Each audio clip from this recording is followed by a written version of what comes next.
जय सिया राम। श्री राम कृपा से आप सबसे पुनः मिलकर हमें अत्यंत ही प्रसन्नता हुई। आशा करती हूँ आप सब कुशल मंगल हैं। हमारे पिछले वीडियो में हमने संक्षेप में रामायण सुनी थी। आज हम उस विषय में जानेंगे कि किस प्रकार वाल्मीकि को रामायण लिखने की प्रेरणा मिली। नारद जी के मुख से संक्षेप में रामचरित्र सुनकर वाल्मीकि उनके शिष्य संग नारद जी की पूजा करते हैं। फिर नारद जी जाने की आज्ञा लेकर आकाश मार्ग से चले जाते हैं। तभी वाल्मीकि अपने शिष्य भारद्वाज के साथ तमसा नदी के तट पर पहुंचे, जो गंगा से अधिक दूर नहीं था। तमसा नदी के तट पर पहुंच ऋषि वाल्मीकि ने देखा कि यहाँ अन्य नदी तट के विपरीत कीचड़ नहीं था, और अपने शिष्य भारद्वाज से बोले कि यह तट अत्यंत ही सुंदर है, बिल्कुल किसी सत्पुरुष के मन के भांति। मैं यही स्नान करूंगा। तुम मेरा कलश यही रखकर मुझे अपना वल्कल वस्त्र दे दो। शिष्य ने गुरु की आज्ञा मानकर वल्कल वस्त्र अपने गुरु को दिया। तदंतर वाल्मीकि वहां के वन की शोभा देखकर विचार करने लग गए।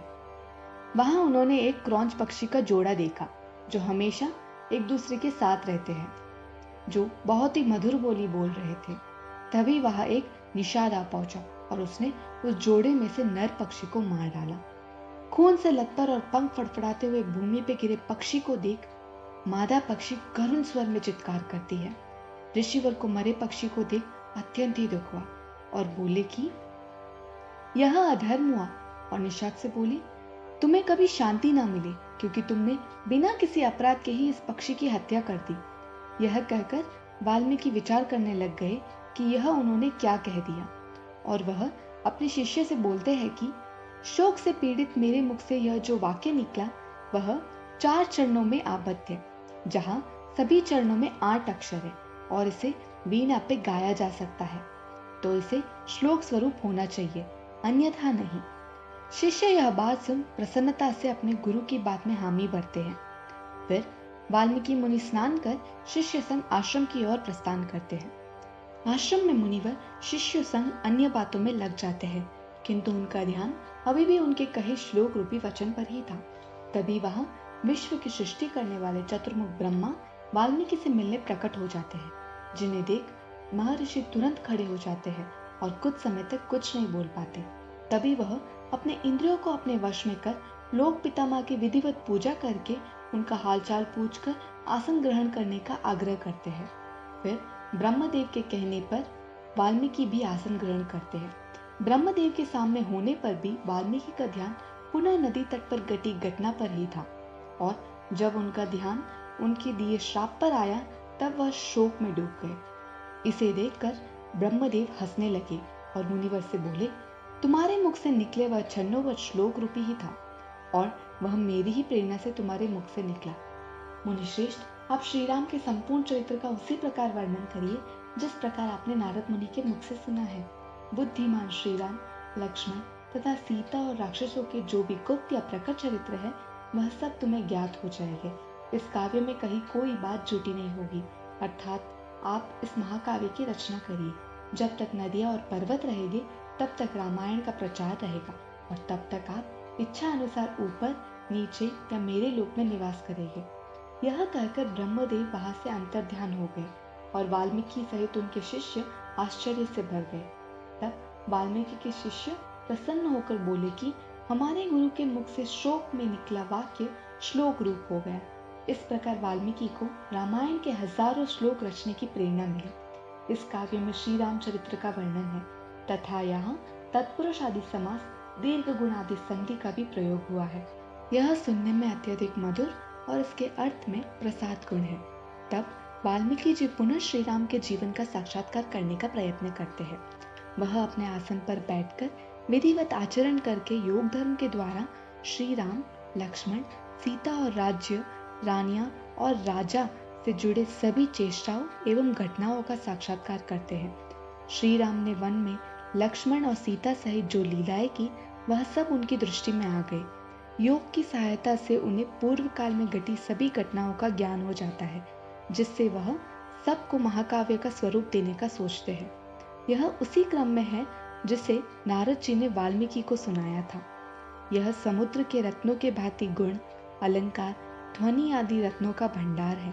यहाँ पर श्री राम के जन्म से लेकर तब तक का वर्णन है जब तक श्री राम इस धरती पर थे। जब श्री राम वनवास से लौटकर राज्य प्राप्त करते हैं, तब ऋषि वाल्मीकि उनके चरित्र के आधार पर रामायण नामक महाकाव्य प्रारंभ करते हैं। 24,000 श्लोक, 500 सर्ग, उत्तर सहित 7 कांडों में इसको समझाया गया है।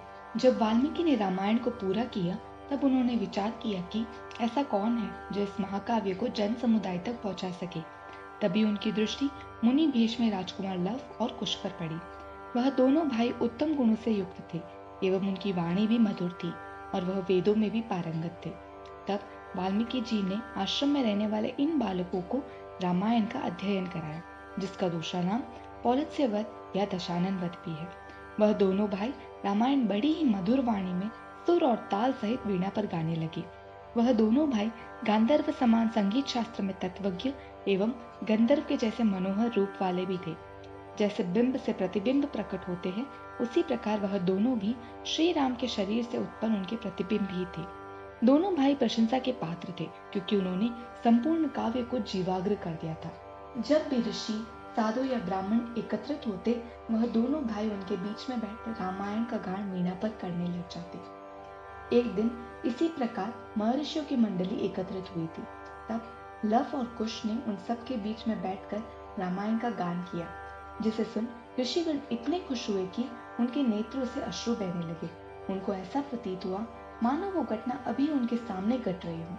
वह सब लव और कुश की प्रशंसा करते हैं और उनको भेंट भी देते हैं। एक दिन इसी प्रकार जब वह दोनों भाई अयोध्या की गलियों में घूमते घूमते रामायण का गान कर रहे थे, तभी भरत के ज्येष्ठ राम की दृष्टि उन पर पड़ती है और उन्होंने लव और कुश को अपने घर बुलाकर उनका यथोचित सम्मान किया। तब श्री राम अपने सुवर्ण सिंहासन पर बैठ उन दोनों बालकों की ओर देखकर अपने भाई और मंत्री से बोले कि यह कुमार विचित्र अर्थ वाले पदों से युक्त मधुर काव्य को बड़े ही सुंदर ढंग से गाकर सुनाते हैं, तो आप सब लोग भी इनको सुनिए।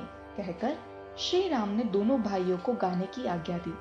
आज्ञा पाकर वह दोनों भाई वीणा के लय पर अपने मन अनुकूल तार एवं मधुर राग अलापते हैं। उनका उच्चारण इतना स्पष्ट था कि सुनते ही उसके अर्थ का ज्ञान हो जाए। सभा में सभी के शरीर में आनंद की तरंगे उठने लगी। तब श्री रामचंद्र कहते हैं कि यह कुमार मुनि होकर भी राजोचित लक्षणों से भरे है। यह संगीत कुशल होने पर भी महान तपस्वी है। यह जिस चरित्र का गान करते हैं वह शब्दार्थ अलंकार से युक्त है, तो आप सब भी ध्यान से सुनिए। तब वह कुमार आज्ञा पाकर रामायण का गान करने लग गए, जिसमें श्री राम भी तन्मय होने लगे। अभी हमने रामायण के प्रथम कांड बाल कांड का दूसरा, तीसरा और चौथा सर्ग सुना है। अगले वीडियो में हम आपके लिए आगे की कथा लेकर आएंगे, तो उसके लिए आप हमारे इस चैनल को सपोर्ट करने के लिए सब्सक्राइब करें और इस वीडियो को लाइक एंड शेयर करें, जिससे हमें और अधिक प्रोत्साहन मिले।